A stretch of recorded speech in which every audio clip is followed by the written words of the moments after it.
That's what, 91, 92? 92. 92% win rate. Now, that's impressive.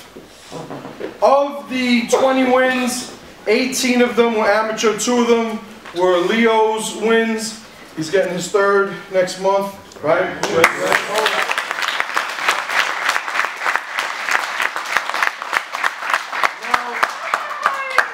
Now, even though the majority of them were amateur, I think it's worth noting, and it's very important to acknowledge, that every single one of the 11 fighters that we put in the cage started their training here. Okay? Started their training in a jungle gym. They're not some Division I stud wrestler that just learned how to avoid a rear naked and got in the cage. They're not somebody who is 5 to 10 fights in already and just decided they wanted to train with me. They're not somebody who has basically jumped from gym to gym, but every gym's eager to have them because they get to take a picture after they win a fight. Now, the most important thing to me out of everything in the jungle gym is the development of your potential. I do not care if you never ever fight in the cage. I do not care if you never compete in a Grappler's Quest, a Naga, any type of tournament. I don't care. The only thing that is important to me is that you fulfill your potential.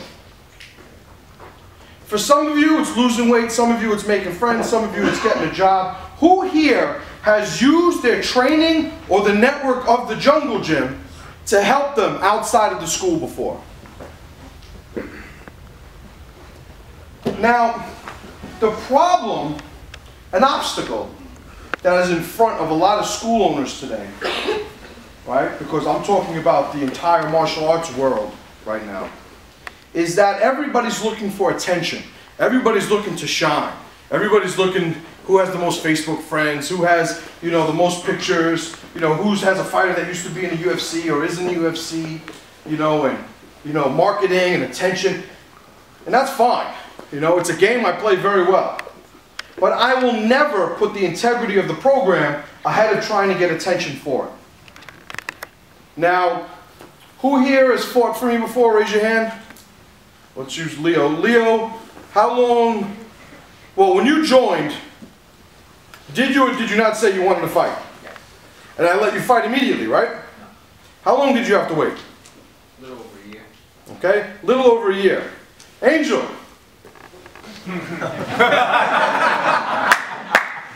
When you started to train, did you want to fight? Yes. How long did I make you wait? 9, 10 years. Now, understand, when schools have a lot of people fighting MMA, it makes the schools look better. Okay, and I get that. But I will never put you in the cage if you're not ready to be in the cage. Who saw us win those 5 matches last week before that? Yeah. That was pretty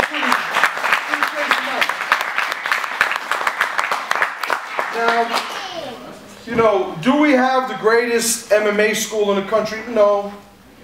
No, will we? I don't know. Maybe. My opinion, we do. I will. Thank you, Captain Warning. Okay. But the whole thing is, I am going to ride or die on who joins my school. That's just how it's going to be. If I get a couple of real talented, and I'm very fortunate to have this happen many times over, if I'm lucky enough to have a bunch of people join my school that are super talented, super driven, have the opportunity to train, and put it on the line and get in there, then I'm happy.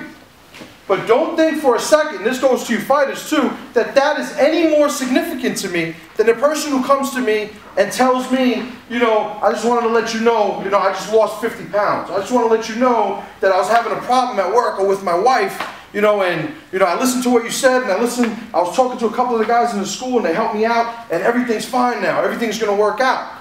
I was out of work, but I didn't give myself any excuses. I kept pushing, and I got a job. That is as, if not more important to me than any MMA win. Okay? And everybody needs to hear that. There are some guys here, it's not a mystery, that I'm closer to than others. Why? Because they either work here in some capacity, they're teachers, they've been training longer, you know, they're here every day, I see them all the time. But not one of them started with any relationship with me when they walked through the door. You know, the exception is one, my nephew, little guy. Right? And I didn't like him until about 2 years ago. You know? Weird kid, man. All right? But the point is, understand, when we have a victory, we need to share in the victory. We need to share in the MMA wins. We need to share in the jiu-jitsu wins. We need to share in the life wins. Right?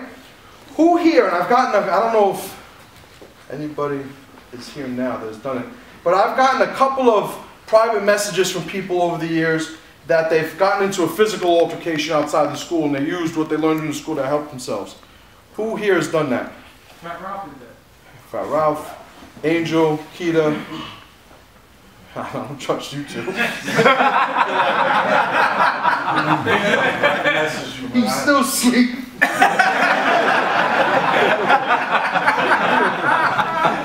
All right.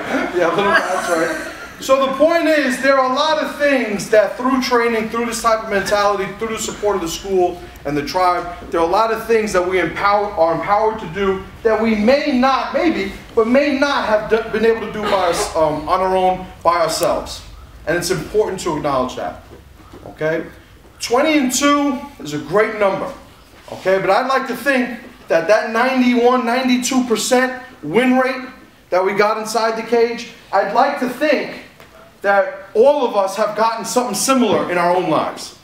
Okay? And if we can get a 92% win rate in everything we're trying to overcome in 2013, there's no reason why we can't get 93 or above in 2014. Does everybody agree? Yes, sir.